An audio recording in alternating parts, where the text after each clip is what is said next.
Hey les gens, la guerre est une erreur. Et c'est en ce 18 mars de l'an de grâce 2016 que nous allons définir pourquoi. Tout d'abord, petite introduction. Nous ne sommes aujourd'hui pas ici pour dire « Oh lol, la guerre, c'est pas bien », mais bien pour définir en quoi cet acte perpétré depuis des générations est une erreur. Nous n'allons bien entendu pas parler ici de bien ou de mal. Pour comprendre l'origine de cette erreur qu'est la guerre, nous allons nous aider de sources historiques, et ce, sur deux périodes bien précises, sur fin 19e, milieu 20e et fin 20e jusqu'à nos jours. Nous remontons donc tout d'abord à la fin du 19e siècle. La France perd la guerre, le traité de Francfort mène la France à céder l'Alsace-Lorraine à l'Empire allemand.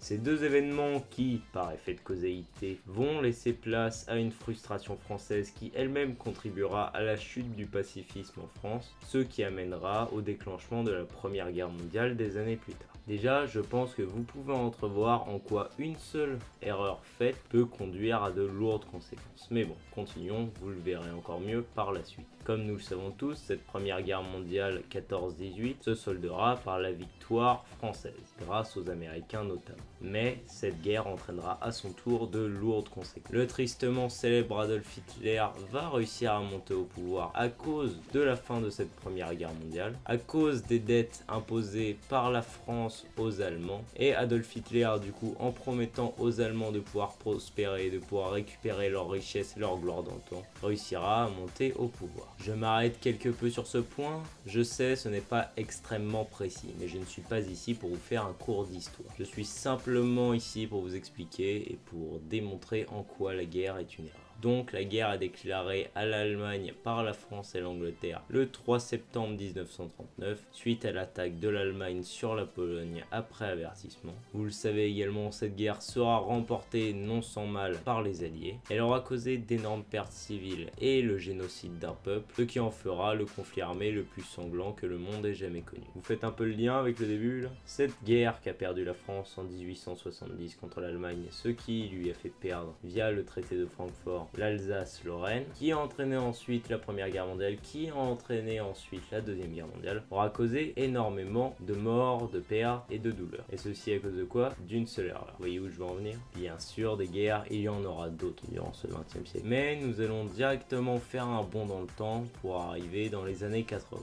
pour nous arrêter précisément sur la guerre d'Afghanistan. Nouvelle période, nouveau cycle, nouvelle guerre, nouvelle erreur. C'est lors du programme afghan de 1979 à 1992 qu'un nouveau rouage va se déclencher. Lors de ce programme, la CIA forme des Moudjahidines afghans, comprenez combattants de la foi qui s'engagent dans la djihad. Et la CIA les forme pour faire la guerre d'Afghanistan. En gros, comprenez USA against URSS. Ceci n'est dit que pour faire lien avec un point qui ne sera évoqué que plus tard. Du temps passe, les conflits aussi, jusqu'à arriver au fatidique 11 septembre 2001.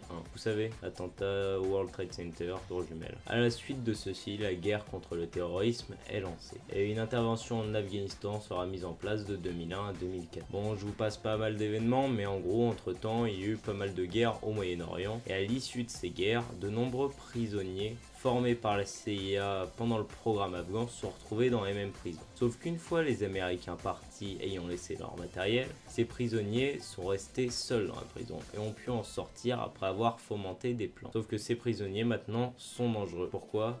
Parce qu'on leur a laissé du matériel et qu'ils ont été formés par l'élite américaine, j'ai envie de vous dire. Vous allez me dire oui, mais que sont devenus ces prisonniers? Et ces prisonniers sont par exemple à la tête d'ISIS, ou État islamique, ou Daesh. Ce sont les différents noms d'ISIS. Bon, à propos de Daesh et de tout ce qui se passe en Moyen-Orient, je vous passe les détails parce que ce serait beaucoup trop long à vous expliquer. Et je vous le répète, je ne suis pas là pour vous éduquer à propos de ça, ce sera avec plaisir, mais malheureusement, je pense que le thème de la chaîne ne me le permet pas. Si vous le voulez, je pourrais explorer tout ceci et vous le faire, mais bon, étant donné que vous n'êtes pas encore beaucoup sur la chaîne, je pense pas que ce sera possible. Mais si vous me le demandez, ce sera avec plaisir. Bref, si vous voulez vous documenter à propos de ça, Google est votre ami, mais renseignez-vous sur les sources. Ne vous fiez pas sur 2-3 liens Google au hasard. La guerre est donc à mon sens une erreur, car beaucoup de funestes choses qui sont arrivées par le passé et qui arrivent encore aujourd'hui sont les conséquences de la guerre passée, et donc des erreurs passées. Nous avons vu que la guerre, malgré son fond plus que discutable, permet à une économie d'avancer et d'évoluer. C'est triste, je le conçois, et à présent ce sont les multinationales qui profitent de tout ça. Mais malgré ça, la guerre cause de nombreuses pertes et affecte les événements perpétuellement.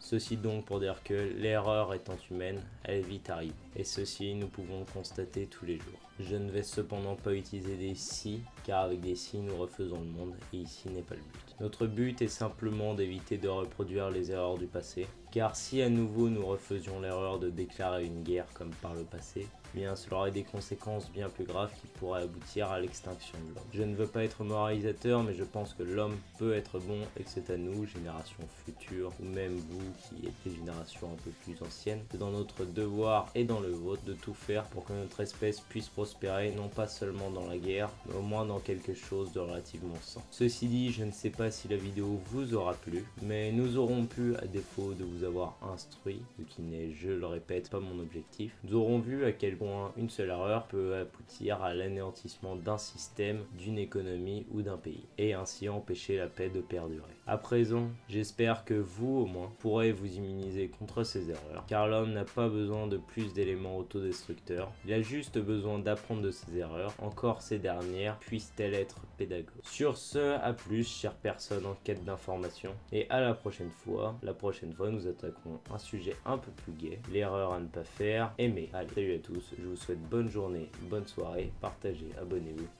C'était No More Error.